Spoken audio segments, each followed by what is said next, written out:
Hello friends, welcome to my channel Aarambh classes. आज के इस वीडियो में हम लोग BPSC TRE class 6 to 8, 9, 10th और 11, 12th के लिए इकोनॉमिक्स के क्वेश्चंस को सॉल्व करेंगे। इस बुक में क्लास 9 से लेकर 12th तक एनसीईआरटी के सभी चैप्टर्स का क्वेश्चन और उसके आंसर्स दिए हुए हैं।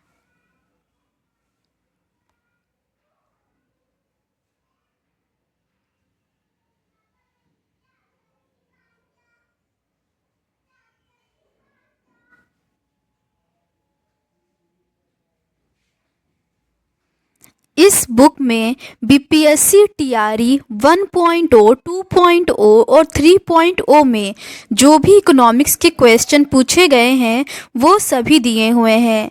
इसके अलावा DSSB TGT PGT, KVS TGT PGT, NVS TGT PGT, EMRS TGT PGT में भी जो क्वेश्चंस इकोनॉमिक्स के पूछे गए हैं सभी दिए हुए हैं।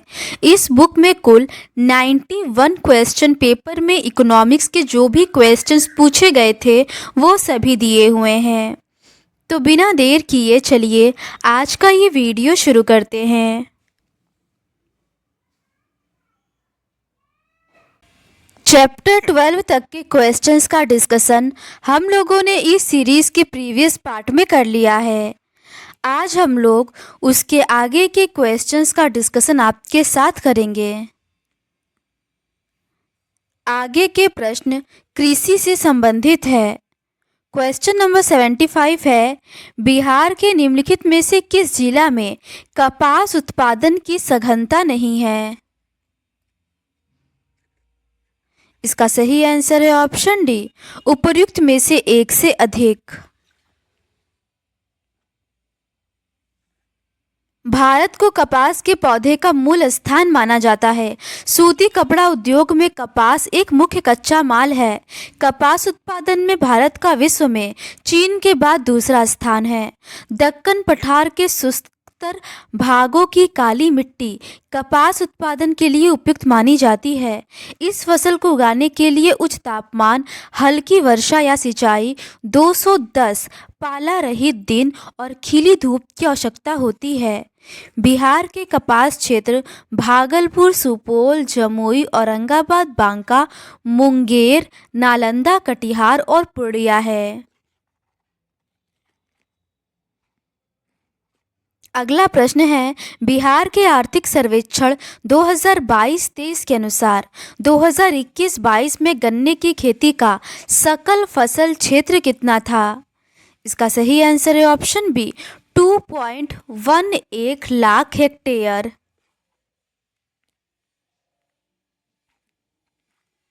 अगला प्रश्न है, बिहार के आर्थिक सर्वेक्षण 2022-23 के अनुसार 2017-18 से 2021-22 की अवधि में मछली उत्पादन की चक्रवृद्धि वार्षिक वृद्धि दर थी।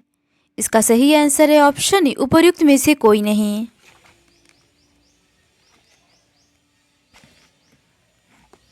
बिहार आर्थिक सर्वेक्षण 2021-22 के अनुसार 2017-18 से 2021-22 के बीच मछली उत्पादन की चक्रवृद्धि वार्षिक वृद्धि दर 7.62% रही। बिहार में सर्वाधिक मछली उत्पादक जिले में मधुबनी 81.2 हजार टन और दरभंगा 74.5 हजार टन है। अगला प्रश्न है, गैर कृषि गतिविधियों में बिहार की अर्थव्यवस्था का कौन सा क्षेत्र पुरुष श्रमिकों को अधिकतम रोजगार प्रदान करता है?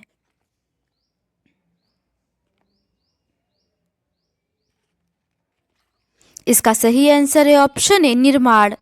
बिहार आर्थिक समीक्षा 2022-23 के अनुसार वर्ष 2020-21 में गैर कृषि गतिविधियों में बिहार की अर्थव्यवस्था का निर्माण क्षेत्र 20.6% पुरुष श्रमिकों को अधिकतम रोजगार प्रदान करता है। इसके बाद थोक और खुदरा व्यापार 12.1% के साथ दूसरे स्थान पर है।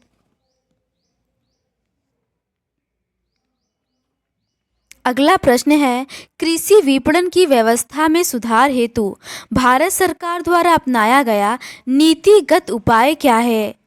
इसका सही आंसर है ऑप्शन डी, उपर्युक्त में से एक से अधिक। कृषि विपणन की व्यवस्था में सुधार हेतु भारत सरकार द्वारा अपनाया गया नीतिगत उपायों में सार्वजनिक वितरण प्रणाली, निर्गम मूल्य और न्यूनतम समर्थन मूल्य शामिल है। इस प्रकार ऑप्शन डी सही है। कृषि विपणन ऐसी विधि है जिसमें देश भर में विभिन्न कृषि सामग्रियों को इकट्ठा करना, भंडारण, तैयारी, शिपिंग और वितरण शामिल है। अगला प्रश्न है, निम्नलिखित में से कौन सा नदी पशुपालन कार्यक्रम का उद्देश्य नहीं है? इसका सही आंसर है ऑप्शन डी, उपर्युक्त में से एक से अधिक। नदी पशुपालन जलीय कृषि का एक रूप है जिसमें मछली प्रजातियों की आबादी को उनके जीवन के पहले चरण में के लिए कैद रखा जाता है, फिर उन्हें छोड़ दिया जाता है। कार्यक्रम के प्रमुख उद्देश्य हैं नदी में जैव विविधता बनाए रखना और संरक्षित रखना, उत्पादकता बढ़ाने के लिए पालन योग्य किशोर या अत्यंत छोटी मछलियों के नियमित भंडारण की सुविधा प्रदान करना।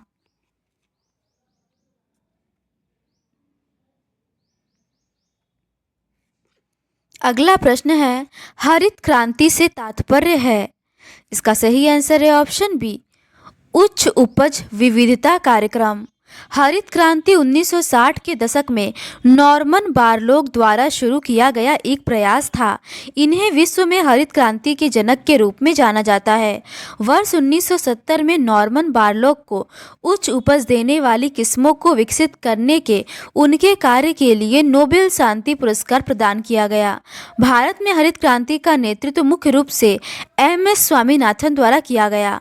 हरित क्रांति से आशय उच्च उपज विविधता वाली फसलें, उर्वरक और कृषि के यंत्रीकरण को बढ़ावा देना है। अगला प्रश्न है, बिहार में मोटे अनाजों के प्रति हेक्टेयर उत्पादकता 2021-22 में क्या थी? इसका सही आंसर है ऑप्शन ए, 5148 किलोग्राम प्रति हेक्टेयर।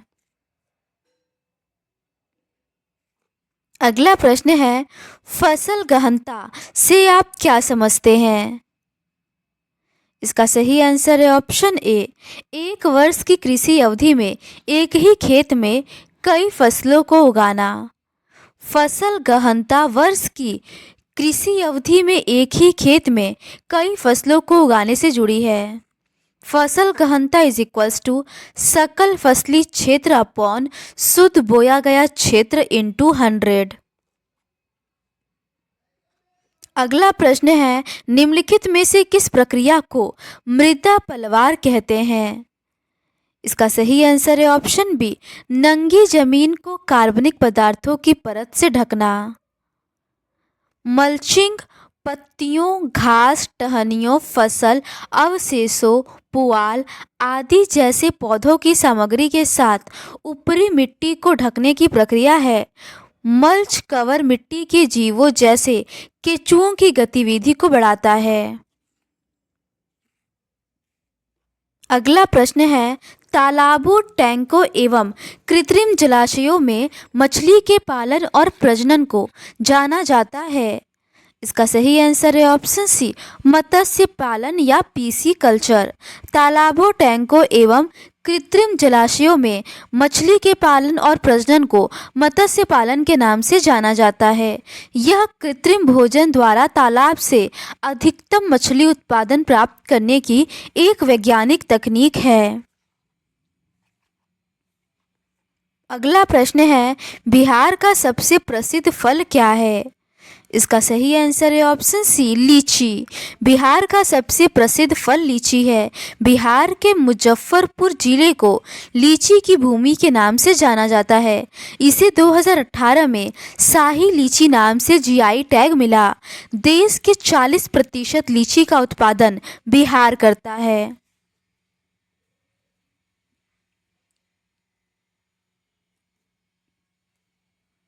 अगला प्रश्न है, किसी एक व्यावसायिक रूप से मूल्यवान प्रजाति के व्यापक रोपण को कहा जाता है? इसका सही आंसर है ऑप्शन बी, संवर्धन वृक्षारोपण। किसी एक व्यावसायिक रूप से मूल्यवान प्रजाति के व्यापक रोपण को संवर्धन वृक्षारोपण कहा जाता है। दक्षिण भारत में सबसे लोकप्रिय संवर्धन वृक्षारोपण में सागौन को प्राथमिकता दी जाती है। अगला प्रश्न है, निम्नलिखित में से कौन सा एक कवक मुर्गी रोग है? इसका सही आंसर है ऑप्शन बी, मोनीलियासिस। मोनीलियासिस मुर्गियों या कभी कभी अन्य पक्षियों के आहार पथ की बीमारी है जो कवक खमीर कैंडिडा अल्बिकन्स के कारण होती है। इसमें संक्रमण मार्ग मुख्यतः मौखिक है, जबकि फाइल पॉक्स व रानीखेत वायरस जनित बीमारी है। अगला प्रश्न है, कौन सी गतिविधि किसी क्षेत्र में भूमि उपयोग को प्रभावित करती है? इसका सही आंसर है ऑप्शन बी, आर्थिक गतिविधि। किसी क्षेत्र में भूमि उपयोग काफ़ी हद तक उस क्षेत्र में की जाने वाली आर्थिक गतिविधियों की प्रकृति से प्रभावित होता है। भूमि का उपयोग विभिन्न उद्देश्यों से प्रभावित जैसे कृषि, वानिकी, खनन, घर बनाने और उद्योग लगाने इत्यादि में किया जाता है। अगला प्रश्न है, भारत में गुलाबी क्रांति संबंधित है। इसका सही आंसर है ऑप्शन बी, मीट से। भारत में गुलाबी क्रांति का संबंध मीट उत्पादन को बेहतर बनाने की तकनीक से है, जबकि श्वेत क्रांति के तहत दूध उत्पादन और मीठी क्रांति के तहत शहद उत्पादन को प्रोत्साहन दिया जाता है। अगला प्रश्न है, भारत सरकार ने 2023-24 के लिए अन्न उत्पादन का लक्ष्य तय किया था। इसका सही आंसर है ऑप्शन ए, 332 मिलियन टन।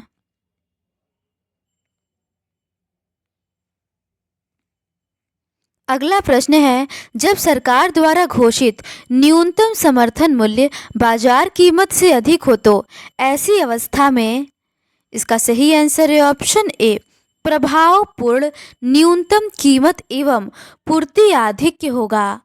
न्यूनतम समर्थन मूल्य कुछ कृषि उत्पादों के लिए सरकार द्वारा निर्धारित न्यूनतम मूल्य है। यह किसानों को उनके माल की कीमतों में भारी गिरावट के खिलाफ बीमा करने और उन्हें नुकसान होने से रोकने में मदद करने के लिए सरकारी हस्तक्षेप का एक रूप है। सरकार द्वारा 22 अनिवार्य फसलों पर एमएसपी दिया जाता है। अगला प्रश्न है, स्थिति आकलन सर्वेक्षण सिचुएशन असेसमेंट सर्वे रिपोर्ट 2021 के अनुसार कृषक गृहस्थों की औसत मासिक आय में फसल उत्पादन से प्राप्त शुद्ध प्राप्तियों का क्या योगदान है? इसका सही आंसर है ऑप्शन सी, 37%।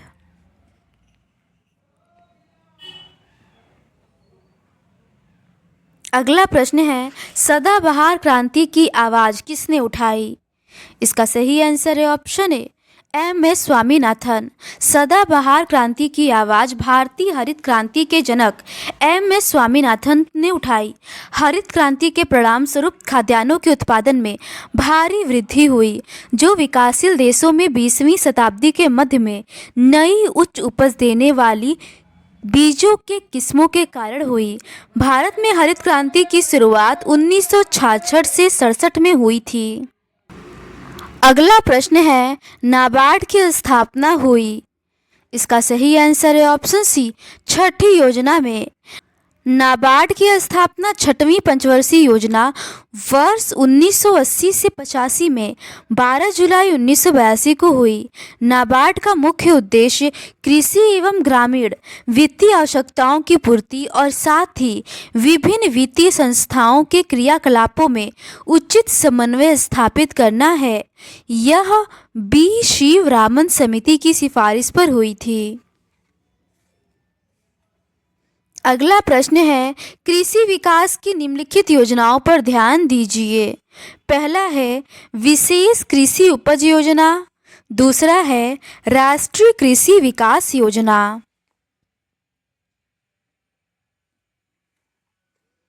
इनमें से कौन विशेष रूप से फल व बागवानी की उपज के बढ़ते हुए निर्यात का लक्ष्य रखती है? नीचे लिखे कूट से उत्तर दें। इसका सही आंसर है ऑप्शन सी, केवल पहला। विशेष कृषि उपज योजना। विशेष कृषि उपज योजना को वर्ष 2004 में शुरू किया गया। इसका मुख्य उद्देश्य कृषि निर्यात को बढ़ावा देना। इसके तहत कृषि उपज और उनके मूल्यवर्धित उत्पादों, लघु वनोपज, फल व बागवानी के उपज आदि के निर्यात को बढ़ावा देना है, जबकि राष्ट्रीय कृषि विकास योजना का उद्देश्य राज्यों को कृषि व संबद्ध क्षेत्रों में विनियोग को प्रेरणा प्रदान करना है, जिससे 11वीं पंचवर्षीय योजना के अंत तक कृषि में कम से कम 4% विकास दर प्राप्त करना है, न कि फल व बागवानी की उपज में निर्यात को बढ़ावा देना। अगला प्रश्न है, भारत में विस्तृत फसल बीमा योजना वर्ष डैश में शुरू की गई थी? इसका सही आंसर है ऑप्शन सी, 1985 में। व्यापक फसल बीमा योजना 1985 में शुरू की गई थी, जिसका उद्देश्य सूखा, बाढ़ जैसी स्थिति में बर्बाद हुए फसल के लिए किसानों को वित्तीय सहायता उपलब्ध कराना था। अगला प्रश्न है, पहली पंचवर्षीय योजना के दौरान वास्तविक सार्वजनिक क्षेत्र का व्यय डैश था? इसका सही आंसर है ऑप्शन सी, 1960 करोड़। प्रथम पंचवर्षीय योजना के दौरान प्रस्तावित व्यय 2378 करोड़ रुपए था, जबकि वास्तविक व्यय 1960 करोड़ रुपए रहा।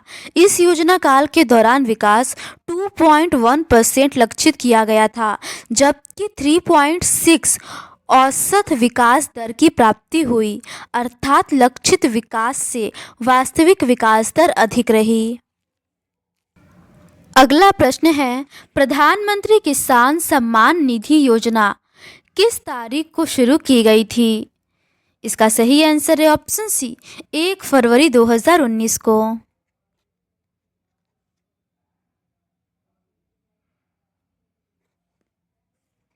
आगे के प्रश्न उद्योग और व्यापार से संबंधित है। क्वेश्चन नंबर 100 है, निम्नलिखित में से कौन सा 1991 में नई आर्थिक नीति के तहत संरचनात्मक समायोजन कार्यक्रमों का हिस्सा नहीं था? इसका सही आंसर है ऑप्शन सी, औद्योगिक सुधार। वर्ष 1991 में नई आर्थिक नीति के तहत संरचनात्मक समायोजन कार्यक्रम के तहत शामिल राजकोषीय अनुशासन के तहत सरकारी खर्च को कम करके और कर की दरों को बढ़ाकर राजकोषीय सुधार करना, भुगतान समायोजन संतुलन के तहत बाजार आधारित विनिमय दर की ओर बढ़ना, व्यापार उदारीकरण में आयात पर शुल्क व मात्रात्मक प्रतिबंध कम करना, वित्तीय क्षेत्र में सुधार में ब्याज दरों को उदार बनाना, बैंकिंग क्षेत्र प्रतिस्पर्धा को बढ़ाना और सार्वजनिक क्षेत्र के सुधार में विनिवेश को बढ़ावा देना है, जबकि औद्योगिक सुधार 1991 के पहले की नियामक व्यवस्था थी, न कि संरचनात्मक समायोजन कार्यक्रम की। अगला प्रश्न है, छठी आर्थिक जनगणना के अनुसार भारत में कुल औद्योगिक इकाई निम्न प्रकार स्थित है।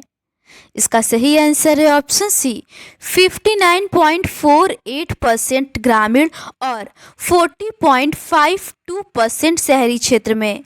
छठी आर्थिक जनगणना 2013 के अनुसार भारत में कुल 58.5 मिलियन औद्योगिक इकाइयां स्थित हैं, जिसमें से 59.48% ग्रामीण क्षेत्र में तथा 40.52% शहरी क्षेत्र में अवस्थित है। अगला प्रश्न है, वर्ष 2021-22 में बिहार में किस उर्वरक की सर्वाधिक कमी थी? इसका सही आंसर है ऑप्शन बी, DAP। बिहार आर्थिक सर्वेक्षण 2022-23 के अनुसार वर्ष 2021-22 में बिहार में डाई अमोनियम फॉस्फेट DAP में 2,48,942 मीट्रिक टन की कमी दर्ज की गई। अगला प्रश्न है, भारत की पहली औद्योगिक नीति संकल्प की घोषणा किस वर्ष की गई थी? इसका सही आंसर है ऑप्शन है 1948 में। कृषि नीति तथा औद्योगिक नीति देश की समष्टि आर्थिक नीति के क्रियात्मक पहलू हैं। औद्योगिक नीति 1948 6 अप्रैल 1948 को तत्कालीन उद्योग और वाणिज्य मंत्री डॉक्टर श्यामा प्रसाद मुखर्जी ने स्वतंत्रता के बाद पहली औद्योगिक नीति का प्रस्ताव रखा। इस नीति में मिश्रित अर्थव्यवस्था की आर्थिक विचारधारा स्वीकार की गई, जिसमें औद्योगिक विकास के लिए सार्वजनिक तथा निजी क्षेत्रों पर बल दिया गया। अगला प्रश्न है, निम्नलिखित में से कौन सा कथन सही नहीं है? इसका सही आंसर है ऑप्शन बी। 1980 के दशक में संवृद्धि दर में कमी आई। भारत में 1950 से 90 के दौरान विभिन्न क्षेत्रों में औद्योगिक संवृद्धि दर 5.54% से बढ़कर 6.77% हो गई, जो औसत रूप से कम थी। सेवा क्षेत्र की समृद्धि से कृषि और उद्योग क्षेत्रों को भी प्रोत्साहन मिला। 1980 के दशक के दौरान समृद्धि दर पिछले दशक की समृद्धि दर 4.4% से बढ़कर 5.2% हो गई।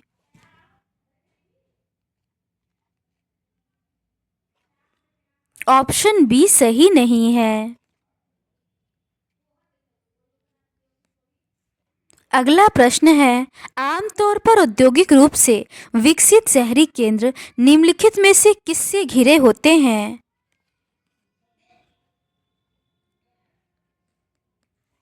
इसका सही आंसर है ऑप्शन सी, कृषि ग्रामीण भीतरी प्रदेश। औद्योगिक रूप से विकसित शहरी केंद्र आमतौर पर कृषि ग्रामीण भीतरी प्रदेश से घिरे होते हैं। कृषि ग्रामीण भीतरी क्षेत्र शहरी केंद्र को कृषि उत्पादों या कच्चे माल की आपूर्ति करता है और बदले में उससे औद्योगिक सामान और सेवाएं प्राप्त होती हैं। अगला प्रश्न है, निम्न में से कौन सा संगठन सार्वजनिक क्षेत्र में स्टील उत्पादन के लिए जिम्मेदार है? इसका सही आंसर है option A SAIL. SAIL steel authority of India limited सार्वजनिक क्षेत्र में स्टील उत्पादन के लिए जिम्मेदार है। जनवरी 1973 को 2000 करोड़ रुपए की पूंजी के साथ सेल का गठन किया गया था। इसे 5 इस्पात संयंत्रों भिलाई, बोकारो, दुर्गापुर, राउरकेला और बर्नपुर व मिश्र धातु इस्पात संयंत्र और सलेम इस्पात संयंत्र के प्रवर्धन की जिम्मेदारी सौंपी गई। इसे 1978 में एक परिचालन कंपनी के रूप में पुनर्गठित किया गया था। अगला प्रश्न है, औद्योगिक के कारण निम्नलिखित में से कौन सी असमानताएं कम हो रही हैं? इसका सही आंसर है ऑप्शन डी, उपर्युक्त में से एक से अधिक। औद्योगिकरण के कारण लोगों को रोजगार मिलेगा, जिससे उनकी आय बढ़ेगी, तो लोगों की आर्थिक स्थिति सुदृढ़ होगी और इससे विभिन्न वर्गों के बीच असमानता कम होगी तथा स्वास्थ्य शिक्षा की स्थिति सुदृढ़ होगी, जिससे लोगों की सामाजिक स्थिति भी बेहतर होगी। अगला प्रश्न है, विनिवेश क्या है? पहला है, सरकार को निजी कंपनियों के शेयरों की अपलोडिंग। दूसरा है, निजी कंपनियों को सरकारी शेयरों की ऑफलोडिंग। इसका सही आंसर है ऑप्शन ए, केवल दूसरा। निजी कंपनियों का सरकारी शेयरों की ऑफलोडिंग को विनिवेश कहा जाता है। इसमें सरकारी संपत्ति की बिक्री या परिसमापन आमतौर पर केंद्रीय और राज्य के सार्वजनिक क्षेत्र के उद्यम, परियोजनाएं या अन्य अचल संपत्ति। भारत सरकार ने 1991 से 92 में विनिवेश की रणनीति अपनाई और दिसंबर 1999 में विनिवेश विभाग का गठन किया गया, जिसके स्थान पर अप्रैल 2016 में निवेश और सार्वजनिक संपत्ति प्रबंधन विभाग कर दिया गया। अगला प्रश्न है, निम्नलिखित में से कौन सा विकासशील देशों में औद्योगिकरण में बाधा डालने वाला एक आर्थिक कारक है? पहला है पूंजी की कमी, दूसरा है मौजूदा उद्योगों में उपोत्पादों का उपयोग करने के लिए उद्योगों की अनुपस्थिति। और तीसरा है पर्याप्त बुनियादी सुविधाएं। इसका सही आंसर है ऑप्शन बी, पहला और दूसरा। पूंजी की कमी और मौजूदा उद्योगों के उत्पादों का उपयोग करने के लिए उद्योगों की अनुपस्थिति विकासशील देशों में औद्योगिकरण में बाधा डालने वाला आर्थिक कारक है। पर्याप्त बुनियादी सुविधाएं औद्योगिकरण के मार्ग में बाधा डालने वाले कारक नहीं हैं, क्योंकि बहुत से उद्योग संपन्न देश बिना बुनियादी सुविधाओं की उपस्थिति के पर्याप्त आर्थिक तरक्की कर चुके हैं और निस्तर विकास की तरफ अग्रसर हैं। अगला प्रश्न है, अंतर उद्योग व्यापार डैश में प्रमुख है। इसका सही आंसर है ऑप्शन डी, उत्तर उत्तर व्यापार। अंतरा उद्योग व्यापार एक ही उद्योग से संबंधित समान उत्पादों के आदान प्रदान को संदर्भित करता है। अंतरा उद्योग व्यापार को में एक ही प्रकार के वस्तुओं और सेवाओं का आयात निर्यात किया जाता है। अगला प्रश्न है, भारत का पहला एक्सपोर्ट प्रमोशन जोन जिसे फ्री ट्रेड जोन भी घोषित किया गया वह है। इसका सही आंसर है ऑप्शन बी, कांडला। भारत का पहला एक्सपोर्ट प्रमोशन जोन कांडला है, जिसे फ्री ट्रेड जोन भी घोषित किया गया। यह न केवल भारत बल्कि एशिया का पहला निर्यात प्रसंस्करण है, जिसकी स्थापना 1965 में की गई थी।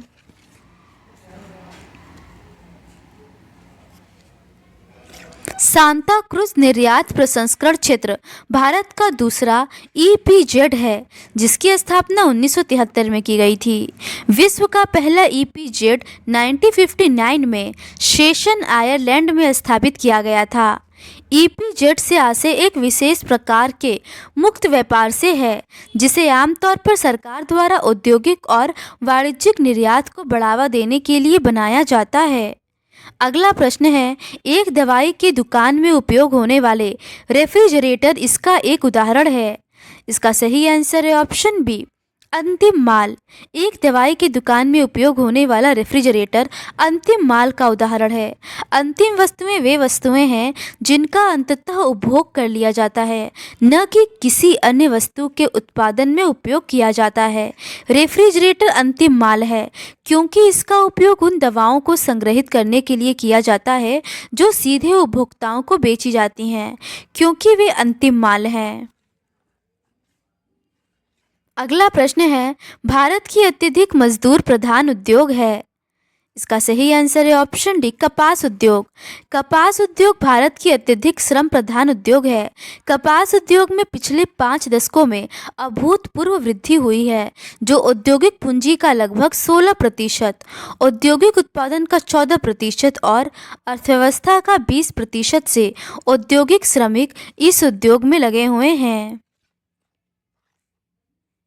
अगला प्रश्न है, निम्न में से कौन सा निगम घर मुद्रा में बंदरगाह का विकास कर रहा है? इसका सही आंसर है ऑप्शन ए, अडानी। अडानी समूह द्वारा मुंद्रा गुजरात में बंदरगाह का विकास कर रहा है। मुंद्रा पोर्ट भारत का सबसे बड़ा निजी बंदरगाह है। अगला प्रश्न है, निम्नलिखित में से कौन सा कथन सही नहीं है? इसका सही आंसर है ऑप्शन डी, उपर्युक्त में से एक से अधिक। 1980 के दशक में 1980 से 85 के दौरान औसत विकास दर 5.4% तथा 1985 से 90 के दौरान औसत विकास दर 5.8% थी, अर्थात 1980 के दशक में लगभग 5.6% औसत विकास दर थी, जो पूर्ण रूप से अवधियों से अधिक थी। कृषि एवं उद्योग के विकास से परिवहन, व्यापार, भंडारण जैसी सेवाओं का विकास होता है। प्राथमिक द्वितीयक क्षेत्र का विकास जितना अधिक होगा, ऐसी सेवाओं की मांग उतनी ही अधिक होगी। भारत के संबंध में कृषि एवं उद्योग क्षेत्र का विकास तो हुआ, किंतु सेवा क्षेत्र की तुलना में कम। किंतु सेवा क्षेत्र में वृद्धि से कृषि एवं उद्योग क्षेत्र को भी प्रोत्साहन मिला, सत्य नहीं है।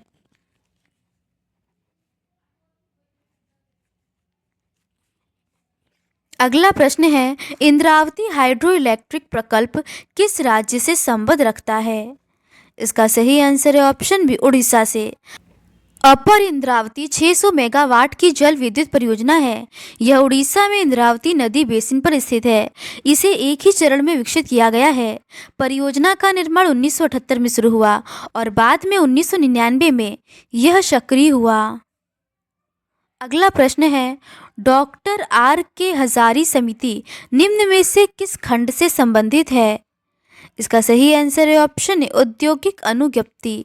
जुलाई 1966 में प्रोफेसर आर के हजारी को उद्योग अधिनियम 1951 के अंतर्गत लाइसेंसिंग का अध्ययन करने के लिए योजना आयोग के मानद सलाहकार के रूप में नियुक्त किया गया था।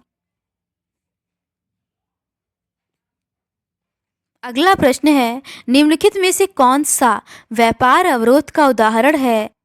इसका सही आंसर है ऑप्शन डी, आयात पर कर। व्यापार अवरोध अंतर्राष्ट्रीय व्यापार पर सरकार द्वारा प्रेरक प्रतिबंध है। यदि दो या दो से अधिक राष्ट्र बार बार एक दूसरे के खिलाफ व्यापार अवरोध का उपयोग कर रहे हैं तो एक व्यापार युद्ध हो सकता है। अवरोध एक टैरिफ का रूप होती है जो आयात पर एक वित्तीय बोझ लगती है। अतः आयात पर कर व्यापार अवरोध का एक उदाहरण है।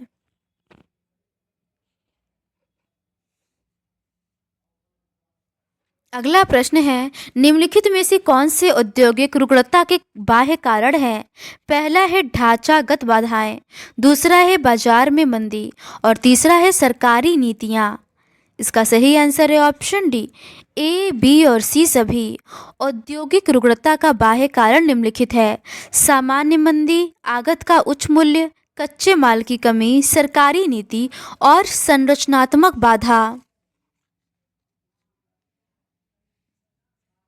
अगला प्रश्न है, विनिर्माण उद्योग को विकास की रीढ़ समझा जाता है क्योंकि? इसका सही आंसर है ऑप्शन ए, पहला और दूसरा। विनिर्माण वह प्रक्रिया है जिसमें कच्चे माल को एक प्रक्रिया से गुजारकर अंतिम उत्पाद को बनाया जाता है। विनिर्माण उद्योग को विकास की रीढ़ समझा जाता है क्योंकि यह कृषि पर आर्थिक निर्भरता को कम करता है और कृषि का आधुनिकीकरण करता है। औद्योगिक विकास से देश में गरीब और बेरोजगार की कमी आती है, पिछड़े वर्ग के क्षेत्रीय असमानता कम होती है और निर्मित वस्तुओं के निर्यात से विदेशी मुद्रा की प्राप्ति होती है। अगला प्रश्न है, नीचे दिए हुए कथनों को पढ़िए और सही विकल्प का चयन करें। कथन एक है, भारतीय अर्थव्यवस्था में वस्त्र उद्योग का विशिष्ट स्थान है। दूसरा कथन है, वस्त्र उद्योग देश का अकेला उद्योग है जो कच्चे माल से लेकर उच्चतम अतिरिक्त मूल्य उत्पाद तक की श्रृंखला में परिपूर्ण और आत्मनिर्भर है। इसका सही आंसर है ऑप्शन ए, कथन एक और कथन दो दोनों सही है। भारतीय अर्थव्यवस्था में वस्त्र उद्योग का महत्वपूर्ण स्थान है। वस्त्र उद्योग देश के रोजगार सृजन में सबसे महत्वपूर्ण स्रोतों में से एक है। अनुमान के आधार पर 4.5 करोड़ लोग सीधे इस क्षेत्र से जुड़े हुए हैं, जिसमें बड़ी संख्या में महिलाएं और ग्रामीण आबादी शामिल है। वस्त्र उद्योग देश का अकेला उद्योग है जो कच्चे माल से लेकर उच्चतम अतिरिक्त मूल्य उत्पाद तक की श्रृंखला से परिपूर्ण तथा आत्मनिर्भर है। अगला प्रश्न है, नीचे दो कथन दिए हुए हैं, इसमें एक अभिकथन है और दूसरा कारण है। इन्हें ध्यान से पढ़ें और सही विकल्प का चयन करें। अभिकथन है, चीनी उद्योग की प्रकृति मौसमी है। कारण है, चीनी उद्योग सहकारी क्षेत्र के लिए उपयुक्त है।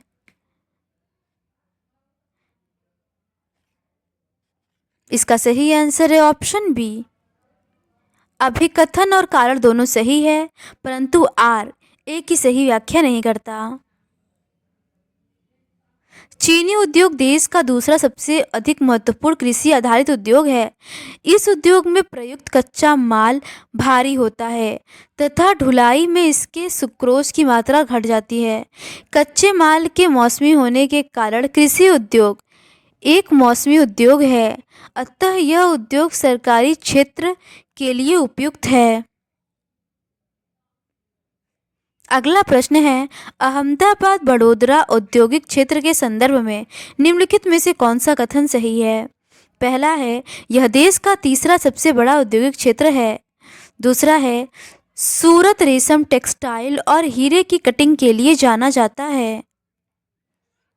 इसका सही आंसर है ऑप्शन सी, पहला और दूसरा दोनों। अहमदाबाद वडोदरा औद्योगिक क्षेत्र का तीसरा सबसे बड़ा औद्योगिक क्षेत्र है। यह सूरत रेशम टेक्सटाइल और हीरे की कटिंग के लिए जाना जाता है। इस प्रदेश का विकास 1860 में सूती वस्त्र उद्योग की स्थापना से संबंधित है। यहाँ कपड़ा और पेट्रो रासायनिक उद्योगों के अतिरिक्त अन्य भारी उद्योग, मोटर, ट्रैक्टर, डीजल ईंधन इत्यादि क्षेत्र विकसित हैं। इस प्रदेश के महत्वपूर्ण औद्योगिक केंद्र अहमदाबाद, वडोदरा, भरूच, कोयली, आनंद, सुरेंद्रनगर, राजकोट, सूरत, वलसाड़ और जामनगर है। अगला प्रश्न है, निम्नलिखित में से कौन भारत का दूसरा सबसे महत्वपूर्ण धातु कर्म उद्योग है? इसका सही आंसर है ऑप्शन बी, एल्यूमीनियम। भारत में एल्यूमीनियम प्रगलन का दूसरा सर्वाधिक महत्वपूर्ण धातु शोधन उद्योग है। यह हल्का, जंग अवरोधी, ऊष्मा का सुचालक, लचीला तथा अन्य धातुओं के मिश्रण से अधिक कठोर बनाया जाता है। देश में एल्यूमीनियम प्रगलन संयंत्र ओडिशा, पश्चिम बंगाल, केरल, उत्तर प्रदेश, छत्तीसगढ़, महाराष्ट्र व तमिलनाडु राज्यों में स्थित है। अगला प्रश्न है, अतिरिक्त उत्पादन के प्रति यूनिट के लिए उपयोग की गई अतिरिक्त पूंजी को कहा जाता है? इसका सही आंसर है ऑप्शन सी, वृद्धिशील पूंजी उत्पाद अनुपात। वृद्धिशील पूंजी उत्पाद अनुपात एक मीट्रिक है जो किसी देश या अन्य इकाइयों द्वारा उत्पादन की अगली इकाई उत्पन्न करने के लिए आवश्यक निवेश पूंजी की सीमांत राशि का आकलन करता है। अगला प्रश्न है, प्रेबी सिंगर परिकल्पना किससे संबंधित है? इसका सही आंसर है ऑप्शन सी, विकासशील देशों की व्यापार की शर्तें। प्रेबी सिंगर की परिकल्पना विकासशील देशों की व्यापार शर्तों से संबंधित है। प्रेबीस के अनुसार दीर्घकाल में निर्मित वस्तुओं के मूल्यों की अपेक्षा प्राथमिक उत्पादों के मूल्यों में ह्रास की दीर्घकालिक अवधि है। यह तर्क इस तथ्य पर आधारित है कि अल्प विकसित देशों में प्राथमिक वस्तुएं जैसे कॉफी, चाय, चावल तथा चीनी आदि का शुद्ध रूप से उत्पादन किया जाता है। वहीं दूसरी ओर विकसित देशों में निर्मित वस्तुओं जैसे ऑटोमोबाइल, रेडियो, पेट्रोलियम, शोधक संयंत्र आदि के गुणों में अप्रत्याशित सुधार हुआ है। परिणाम स्वरूप प्राथमिक वसूलों के सापेक्ष इन निर्मित वस्तुओं के अधिक मूल्य वसूल किए जाते हैं। सिंगर प्राथमिक वस्तुओं को उत्पादित करने वाले देशों की व्यापार शर्तों के बिगड़ने की अपनी पृथक व्याख्या करते हैं। सिंगर के अनुसार तकनीकी उन्नति से उत्पादक लाभ या ऊंची आय के रूप में या उपभोक्ता कम मूल्य के रूप में प्राप्त कर सकता है। अल्प विकसित देशों में तकनीकी उन्नति के लाभ उपभोक्ता को प्राथमिक वस्तुओं के कम मूल्यों के रूप में प्राप्त होते हैं, जबकि विकसित देशों में उनको उत्पादक ऊंची आय के रूप में लेता है। अगला प्रश्न है, व्यापार चक्र को स्पष्ट करने के लिए निम्न में से कौन सा अर्थशास्त्री स्टॉक समन्वय सिद्धांत के मॉडल का उपयोग करता है? इसका सही आंसर है ऑप्शन ए, एन कार्डर। एन कार्डर ने व्यापार चक्र को स्पष्ट करने के लिए स्टॉक समन्वय सिद्धांत मॉडल उपयोग किया। अगला प्रश्न है, निम्नलिखित में से कौन सा मुक्त व्यापार का दोष है? इसका सही आंसर है ऑप्शन डी, एकाधिकार का उद्भव। मुक्त व्यापार से एकाधिकार का उदय हो सकता है क्योंकि बड़ी कंपनियां बाजार पर हावी हो सकती हैं और छोटे प्रतिस्पर्धियों को बाहर कर सकती हैं। आगे के प्रश्न व्यापार नीति आयात प्रतिस्थापन से संबंधित है। क्वेश्चन नंबर 129 है, x का मूल्य क्या होगा जिसके लिए cos x का मान न्यूनतम हो? इसका सही आंसर है ऑप्शन सी, -1।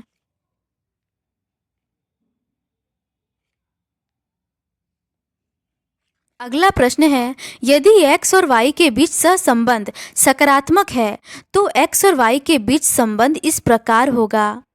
इसका सही आंसर है ऑप्शन ए, जब y बढ़ता है तो x बढ़ता है। एक सकारात्मक सहसंबंध का अर्थ है कि जैसे जैसे x बढ़ता है y भी बढ़ने लगता है और जैसे जैसे x घटता है y भी घटता जाता है। यह दो चरों के बीच प्रत्यक्ष या सकारात्मक संबंध को दर्शाता है। अगला प्रश्न है, निम्नलिखित में से कौन सा सेबी का कार्य नहीं है? इसका सही आंसर है ऑप्शन डी, राष्ट्रीय व्यापार नीतियों की समीक्षा करना। राष्ट्रीय व्यापार नीति की समीक्षा करना सेबी का कार्य नहीं है। भारतीय प्रतिभूति एवं विनिमय बोर्ड की स्थापना 1988 में एक गैर सांविधिक निकाय के रूप में की गई। 12 अप्रैल 1992 को सेबी को वैधानिक दर्जा प्रदान किया गया, जिसका मुख्यालय मुंबई में है। अगला प्रश्न है, यदि किसी देश में किसी उत्पाद पर टैरिफ 10% है तो इसका मतलब है कि सरकार सीमा शुल्क वसूलती है। इसका सही आंसर है ऑप्शन डी, कीमत के 10% की दर से। सरकार सीमा शुल्क कीमत के 10% की दर से लगाएगी। टैरिफ राष्ट्रों के मध्य होने वाले व्यापारिक आयात निर्यात पर लगने वाला सीमा शुल्क है।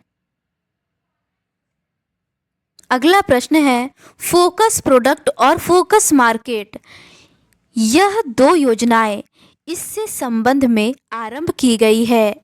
इसका सही आंसर है ऑप्शन सी, निर्यात प्रोत्साहन। फोकस प्रोडक्ट और फोकस मार्केट नामक दो योजनाएं निर्यात प्रोत्साहन के संबंध में आरंभ की गई। अगला प्रश्न है, भारत अधिनियम विदेशी मुद्रा किसके निर्यात से कमाता है? इसका सही आंसर है ऑप्शन सी, कपड़ा। भारत अधिकतम विदेशी मुद्रा कपड़े के आयात से कमाता है।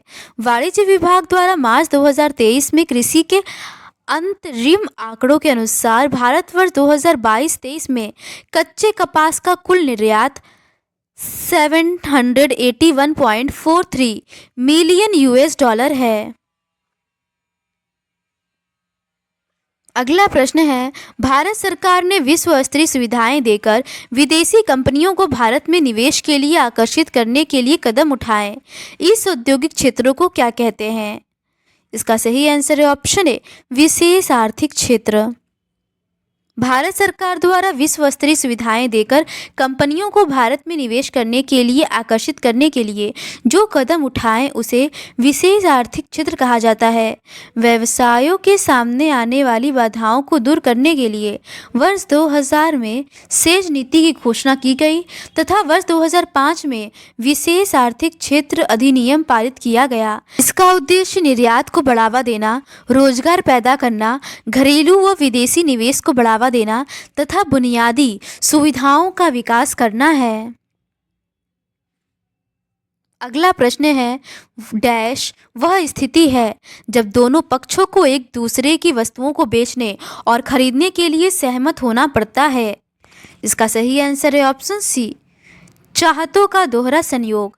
चाहतों का दोहरा संयोग वह स्थिति है जब दोनों पक्षों को एक दूसरे की वस्तुओं को बेचने और खरीदने के लिए सहमत होना पड़ता है। इसमें पैसे के उपयोग के बिना वस्तुओं का सीधे आदान प्रदान किया जाता है। अगला प्रश्न है, कोई भारतीय निर्यातक जो 2017 में 65 रुपये प्रति डॉलर प्राप्त कर रहा था 2018 में $60 हो गया। इस स्थिति को किस रूप में जाना जाता है? इसका सही आंसर है ऑप्शन ए, रुपए का अधिमूल्यन। कोई भारतीय निर्यातक जो 2017 में 65 प्रति डॉलर प्राप्त कर रहा था 2018 में 60 हो गया। स्थिति को रुपए का अधिमूल्यन कहते हैं। अधिमूल्यन एक अस्थायी विनिमय दर प्रणाली में एक मुद्रा के मूल्य में दूसरे मुद्रा के संबंध में वृद्धि है। मुद्रा मूल्य वृद्धि से देश की निर्यात गतिविधियां हतोत्साहित होती हैं क्योंकि उसके उत्पाद और सेवाएं महंगी हो जाती हैं। अगला प्रश्न है, घाटबंदी का मतलब क्या है? इसका सही आंसर है ऑप्शन डी, आदेश जो व्यापार पर पाबंदी डालता है। घाटीबंदी का मतलब वह आदेश है जो व्यापार पर पाबंदी डालता है। अगला प्रश्न है, भारत का पहला निर्यात प्रसंस्करण क्षेत्र यह मुक्त व्यापार क्षेत्र है। इसका सही आंसर है ऑप्शन डी, कांडला। कांडला भारत का पहला निर्यात प्रसंस्करण क्षेत्र है जिसे मुक्त व्यापार क्षेत्र घोषित किया गया है। इसे 1965 में EPZ घोषित किया गया। अगला प्रश्न है, वित्त वर्ष 2016 के अनुसार निम्न में से किस मद का हिस्सा भारतीय आयात में अधिकतम है? इसका सही आंसर है ऑप्शन सी, कच्चा तेल और संबंधी उत्पाद।